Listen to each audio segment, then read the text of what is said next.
The real estate crisis. Who will buy homes if nobody can afford them? Are you left wondering what's causing those skyrocketing house prices and why owning a home feels like a distant dream for so many? Have you ever thought about how not owning a home affects people's emotions and financial stability? Interested in why wages, investor activity, interest rates, and housing supply all play a role in pushing up those home prices? And what about potential solutions to make housing more affordable? Well, let's unravel these questions for you. If you're finding value in our content, subscribe to this channel, press the like button to like this video, tap the bell icon to stay connected, and leave a comment to show your support. Are your home ownership dreams slipping away? With home prices on the rise, it's a question more pressing than ever. Who will be able to afford homes in this market? The dream of saving up for a 20% down payment seems out of reach, especially when rent prices continue to increase without warning. A family home should be a secure financial anchor, providing a place to live while building equity. In fact, owning a home with a 30-year mortgage is often more affordable on a monthly basis than renting in many cities. However, the reality is that a large portion of the population, up to 75% in some cases, cannot afford to buy a home. According to a Redfin report, only 21% of homes sold in 2022 were considered affordable, a significant decrease from the 60% in 2021. In just 1 year, 2/3 of all affordable housing became unattainable for the average American. Subscribe to this channel to stay ahead of the pack. Press the bell icon to be the first to know. Tap the like button to show your support for this type of content.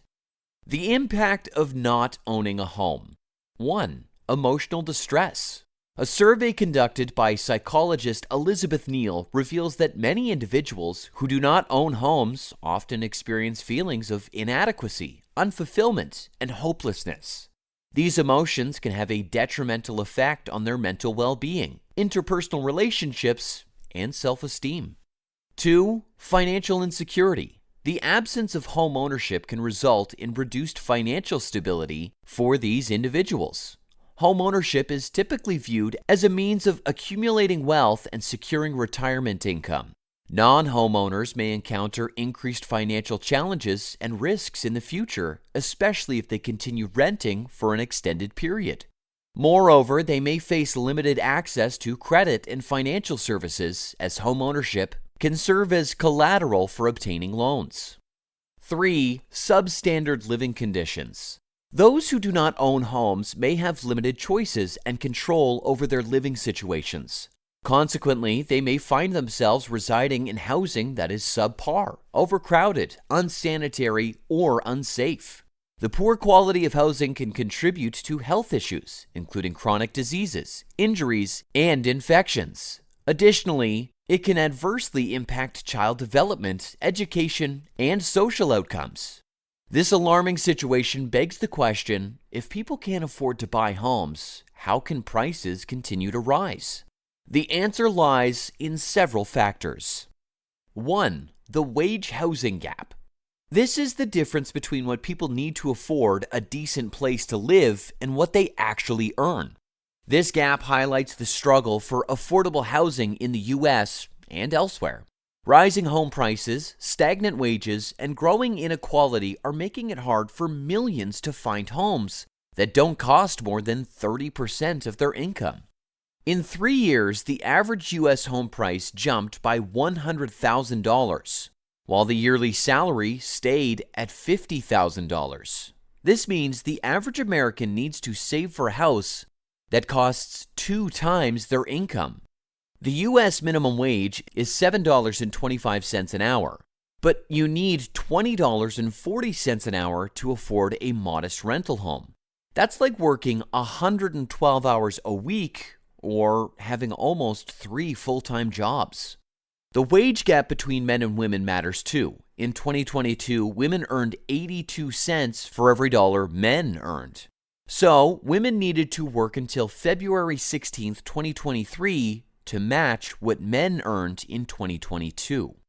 The racial wage gap adds to the housing problem. In 2021, black households made 61% of what white households did, and Hispanic households made 74%. This leads to lower home ownership and heavier rent burdens, especially for black and Hispanic women in rural areas. The wage housing gap is a global concern. The richest 10% globally take home 52% of the income, while the poorest half get only 8%. Many people worldwide live in extreme poverty and lack proper housing and services.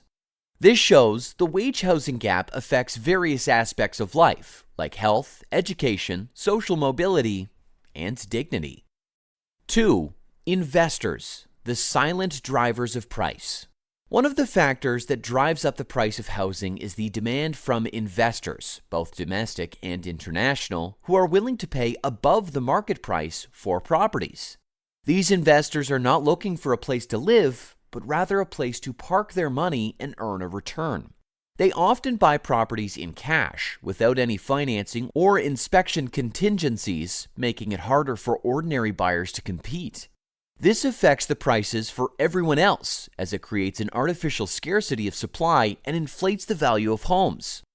In the book, The Wealth Hoarders: How Billionaires Pay Millions to Hide Trillions by Chuck Collins, he exposes how wealthy investors use complex trusts, shell companies, and offshore accounts to hide their assets and avoid taxes.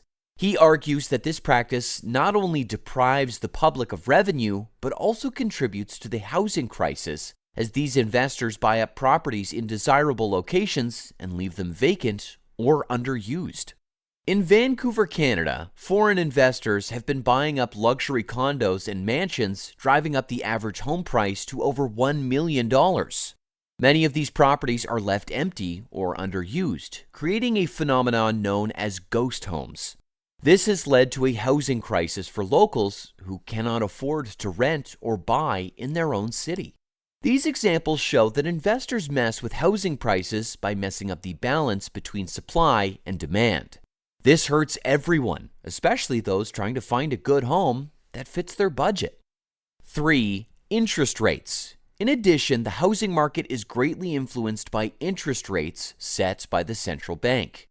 Interest rates affect how much it costs to borrow money to buy a house or invest in one. When rates are low, borrowing money is cheaper. That means more people can afford to buy homes or refinance their mortgages. This raises the demand for houses, and when demand goes up, so do prices. This makes the housing market more competitive and prices go higher.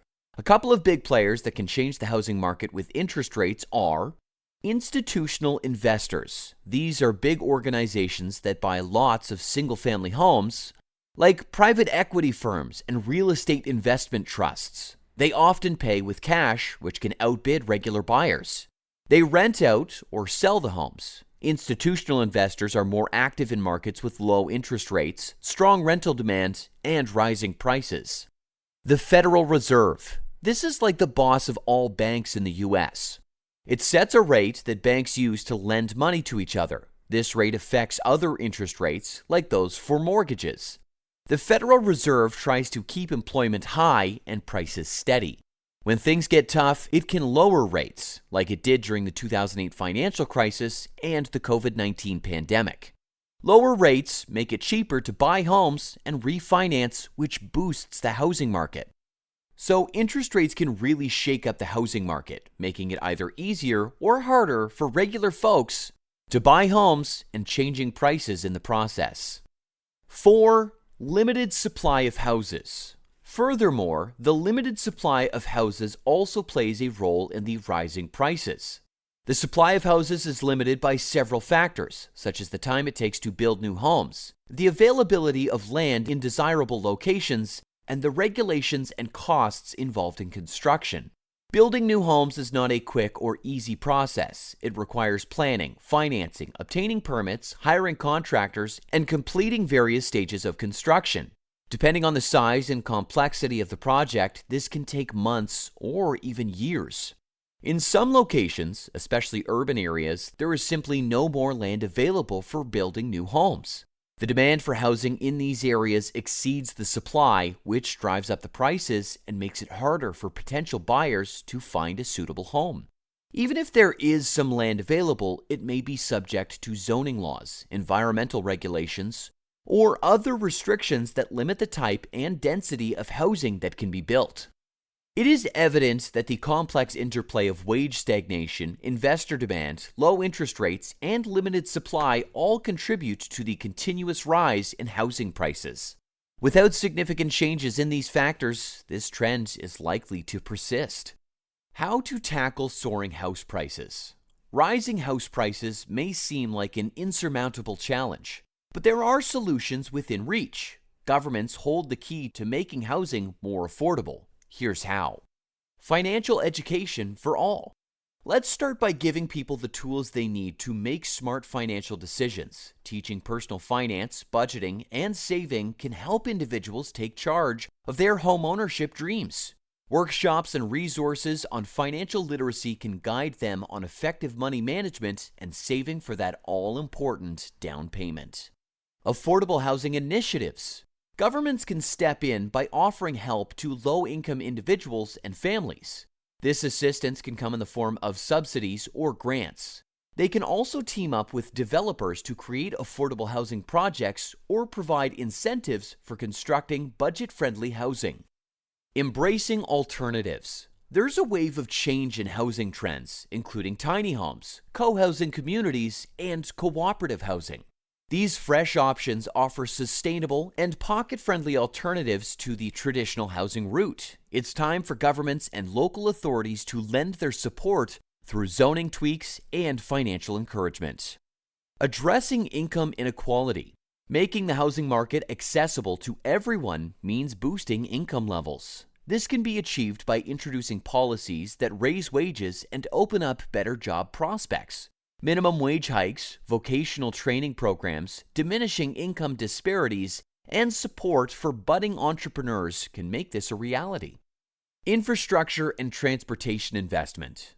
Relieving the pressure on housing prices in high-demand areas can be done through infrastructure and transportation enhancements. Better connectivity and access to other regions give people more choices, easing the demand in specific hotspots. Building for tomorrow. Sustainable homes. Embracing sustainability in home construction is a win-win. Governments can encourage developers to build eco-friendly homes with energy-saving features, renewable energy systems, and sustainable materials. This not only cuts home ownership costs, but also helps the environment. Public-private housing solutions. Governments and private businesses can be a dynamic duo. They can collaborate to create mixed-income housing projects. Working together can boost the supply of affordable homes, catering to different income levels and needs. Smart communities. Smart growth and urban planning strategies can help neighborhoods be more inclusive and eco-friendly. These designs mix up housing types, including affordable ones, and incorporate amenities like public transportation, parks, and schools. This approach improves the quality of life, slashes commuting costs, and builds a stronger sense of community. Community land trust. Community land trusts are champions of long-term affordability. By separating land costs from home costs, they help ensure homes remain affordable. Governments can support and expand these trusts, making homeownership possible for more people. Innovate and build better. Let's think outside the box when it comes to construction. Innovative methods like modular or prefabricated housing can cut costs and speed up the building process. Governments can back research and development in this area and simplify regulations to encourage new housing technologies. Help for homebuyers, financial assistance. Governments can introduce or expand support programs for first-time homebuyers. Whether it's down payment help, lower interest loans, or tax credits, targeted financial support can break down the financial barriers to home ownership. By putting these strategies into action, we can tackle the challenges caused by unaffordable homes and build a more responsible, sustainable global society. Accessible and affordable housing isn't just a basic need, it's a cornerstone of economic stability and social well-being. It's up to governments, communities, and individuals to work together and create an inclusive, equitable, and sustainable housing market for all. Thank you for tuning in to Wealth Map, the channel that helps you map your way to financial freedom. If you find this video helpful, please show your support by liking and subscribing. We have more amazing content coming your way, so don't miss out.